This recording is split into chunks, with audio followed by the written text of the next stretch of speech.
Hello, my gorgy guys. I'm back, and guess what? I'm not talking about Zendaya for once. I'm deep diving into my fellow Aussie queen, the none other than the fabulous Margot Robbie.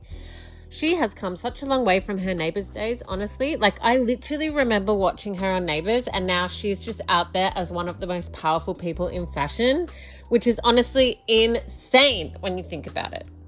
Because she didn't just become a big actress, she became fashion authority. And there was a very clear shift where everything changed. She went from looking like a beautiful Australian actress, attending red carpets, to looking like someone fashion genuinely respects. And those two things are completely different.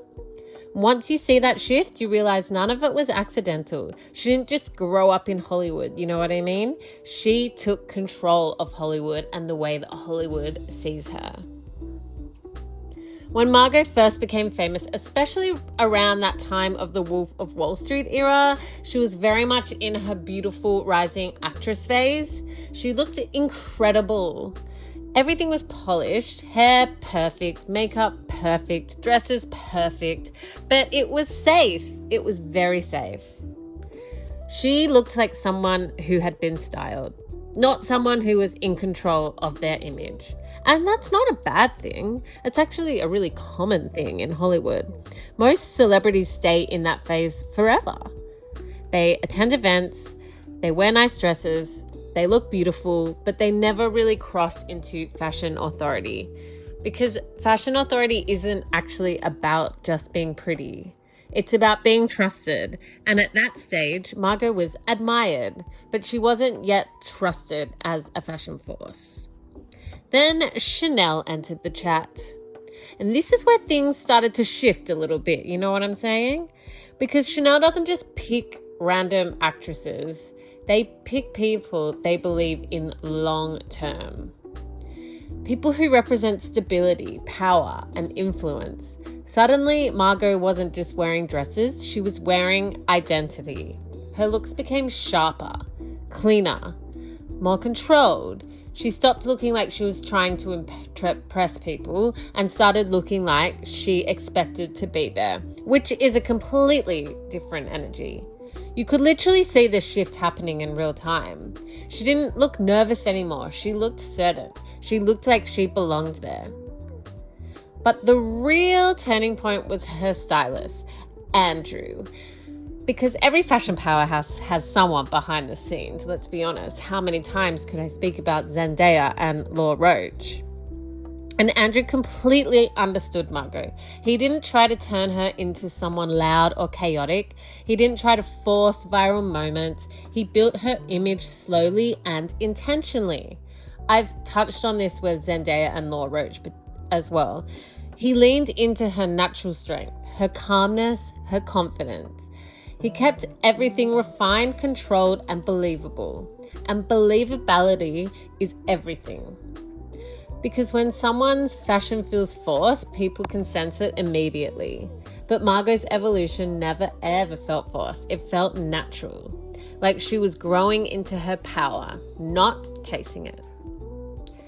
And then the Barbie press tour happened. And honestly, this is where everything clicked. Because this wasn't just dressing up. This was strategy. Every single outfit referenced real Barbie dolls. Specific Barbie dolls from specific years. They recreated iconic Barbie looks almost exactly. It was incredible to see. Vintage silhouettes, vintage colors, vintage references, and people became obsessed, not just with the movie, but with her. People were waiting to see what she'd wear next, which is when you know someone has real fashion power. When their outfits become part of the story, she wasn't just promoting a film. She was controlling the visual narrative around the whole thing. Every appearance felt intentional. Nothing felt random. Nothing felt desperate. It felt calm, confident, and planned, which made her feel incredibly powerful. And the biggest shift of all is that she stopped looking like someone chasing fashion. She started look like someone fashion was chasing. She doesn't look nervous on red carpets. She doesn't look like she needs approval. She looks relaxed, comfortable, and certain, like she knows exactly who she is. I think that's what makes Margot's evolution so impressive. It never felt forced. It never felt like she was trying to prove anything. It just felt like she was simply growing into herself. From Neighbours to Hollywood to Chanel to Barbie. She didn't rush it. She didn't overdo it. She just kept showing up a little bit more intentional each and every time. And that's why her fashion feels powerful now. Because it's not loud, because it's aligned. Margot didn't just become stylish. She became clear about who she is as an actress and a personality. And when someone is clear about who they are, fashion amplifies it. It doesn't create it. So no, Margot Robbie didn't wake up a fashion powerhouse overnight. She built it slowly, confidently, and in a way that still feels very her. And I put a lot of it down to her grounded Australian energy because we love an Aussie queen over here. And honestly, that is the most powerful kind of fashion there is. Thank you so much for listening, my guys. There's plenty more celebs coming up, so subscribe, like, keep viewing my videos, and I will see you on the next one.